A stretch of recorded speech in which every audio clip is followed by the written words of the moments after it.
J'ai échoué à maintes reprises dans ma vie. Encore et encore. Et c'est pour ça que j'ai réussi.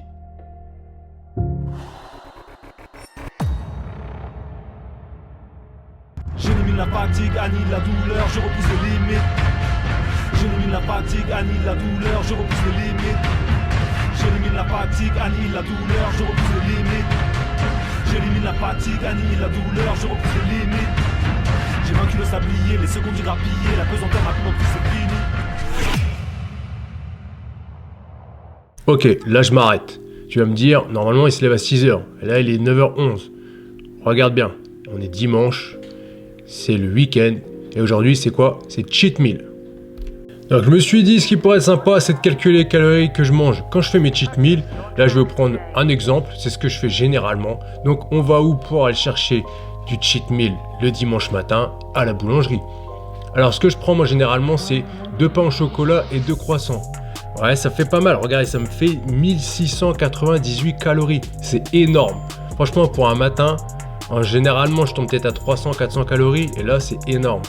Le cheat meal, j'aime bien le faire le dimanche généralement parce que le samedi soir ou le dimanche super tôt, il y a des combats de boxe ou l'UFC.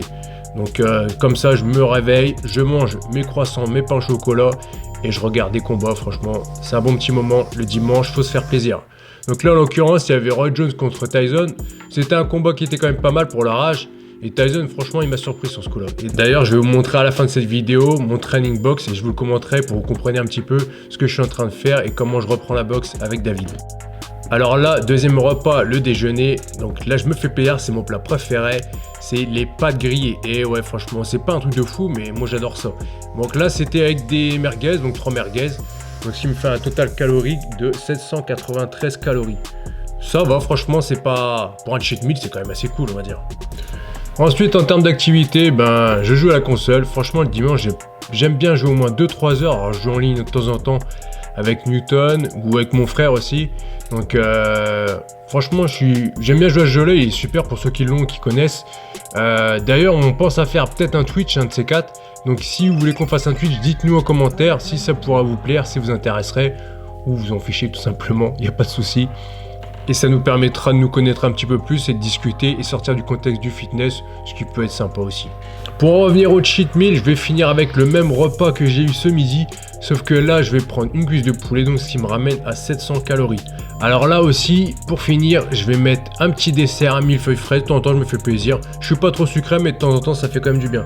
Alors là par contre il fait 550 calories, donc ce qui me fait un total de 3741 calories.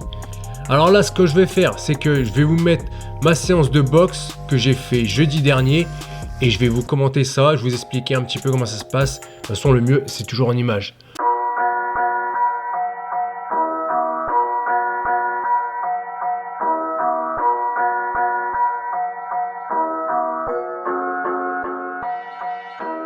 Everyone on the roster, I just want to say from the bottom of my heart, I'd like to take this chance to apologize to absolutely nobody. The double champ does what the he wants.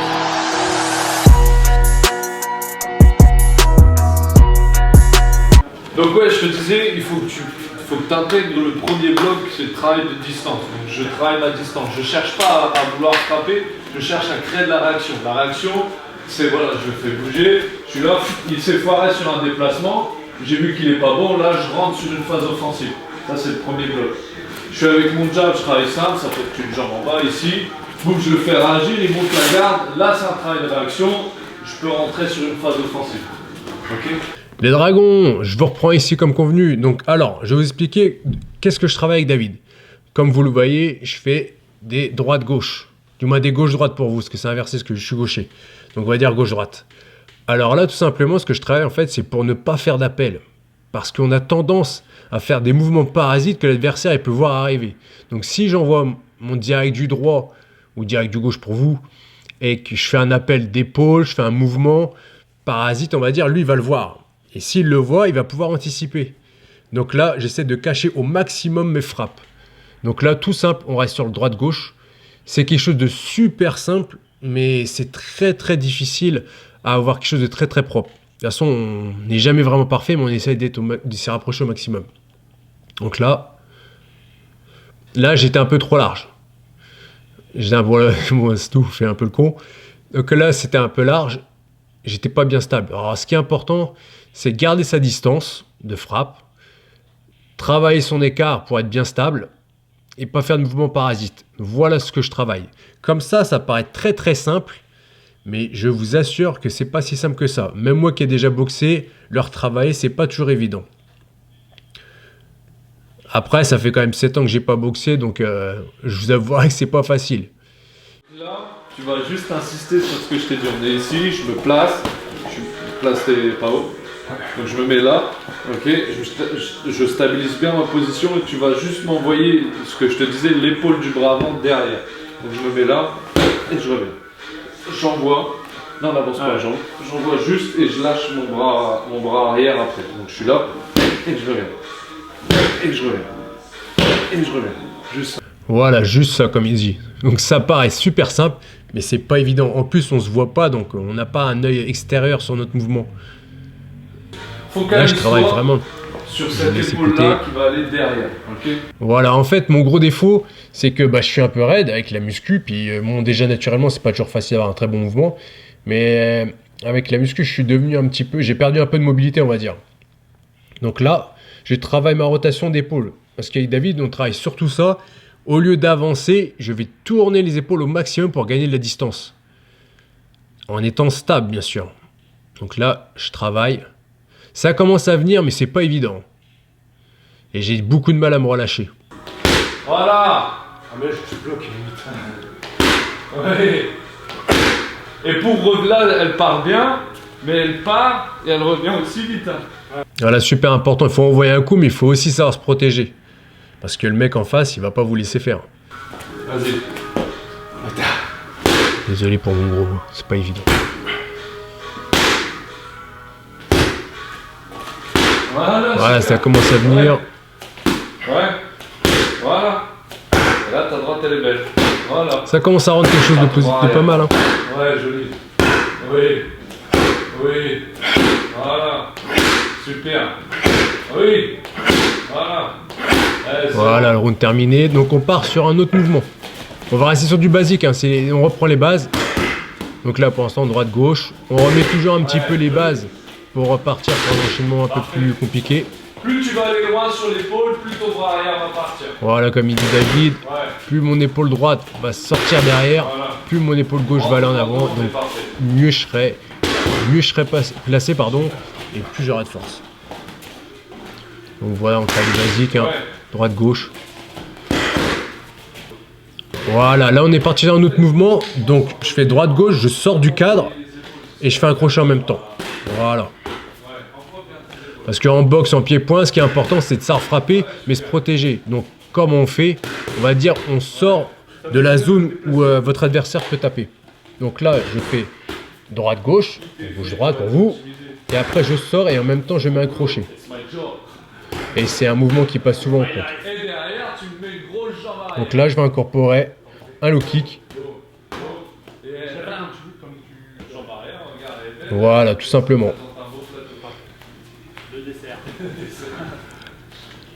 1, 2, 3 et 4. Voilà. Là, le problème, en fait, c'est que j'ai recommencé à faire mon droite-gauche, pas proprement. C'est très subtil, hein. C'est pour ça qu'il faut pratiquer. Beaucoup pensent que la boxe ou le pied-point, c'est très très simple. Tout le monde sait lancer un point, on va dire. Mais bien lancer, c'est pas pareil. C'est comme, on va dire, si vous jouez au foot, vous tapez dans le ballon. C'est bien de taper dans le ballon, mais il faut bien l'envoyer au bon endroit et la bonne force et la bonne manière. Donc là, on travaille. Voilà. Alors, c'est la répétition, c'est pas évident. Même si j'ai des bases, ça me fait vraiment bizarre de reprendre. Franchement, c'est même frustrant, j'ai l'impression d'être débutant. Bon, là, je me suis un peu enflammé.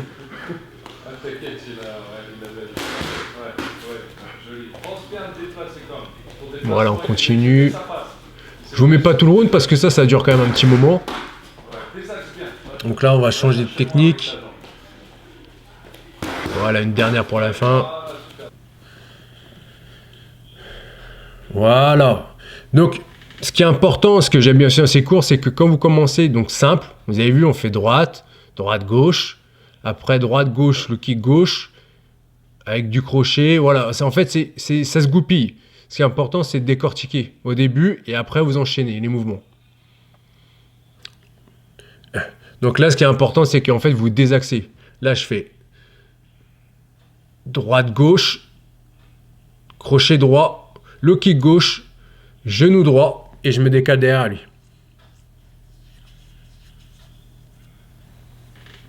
Là, j'étais pas bien parti. Voilà. Et après, je viens derrière pour une saisie ou une amenée au sol pour la suite. Tout le long où tu as mis le genou, Regardez. bouge le contrôle ici. Voilà. Là. Comme le maximum si tu veux venir faire. Petit détail super important. Après, je vais mettre mon poids sur mon adversaire et je vais fermer mon coude. Si j'ouvre mon coude, il va passer en dessous. Pour ceux qui font un peu de lutte, vous connaissez, il va passer en dessous. Ouais. Voilà. Appuie là avec l'autre main. Ton bras extérieur. Garde un peu. C'est ta petite poulet. Ouais. Alors, travail. Regarde-le. Voilà, je mets mon poids sur lui. Bon, là, je reviens dans l'axe. Je sais pas vraiment quoi faire.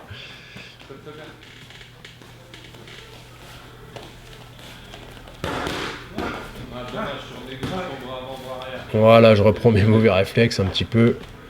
C'est pas évident de penser à tout. Les dragons, je vous reprends ici pour le petit mot de la fin. N'oubliez pas surtout de vous abonner, de liker, de partager. Mettez en commentaire ce qui vous a plu, ce qui vous a déplu, ce que vous aimeriez voir aussi. On essaie de faire le maximum parce que là, c'est pas évident avec le confinement. Mais on essaie de vous donner la force. Nous, en tout cas, on continue, on lâche rien. J'espère que de votre côté, c'est pareil parce qu'on ne sait pas si ça va se prolonger ou pas. Donc, la seule chose qu'on a à faire, c'est de s'adapter, s'entraîner, progresser et continuer, être toujours dans la recherche et surtout de garder le sourire, c'est important. Il faut regarder les choses du bon côté et avancer, d'accord? Sur ce, je vous laisse là et je vous dis no fake, just training.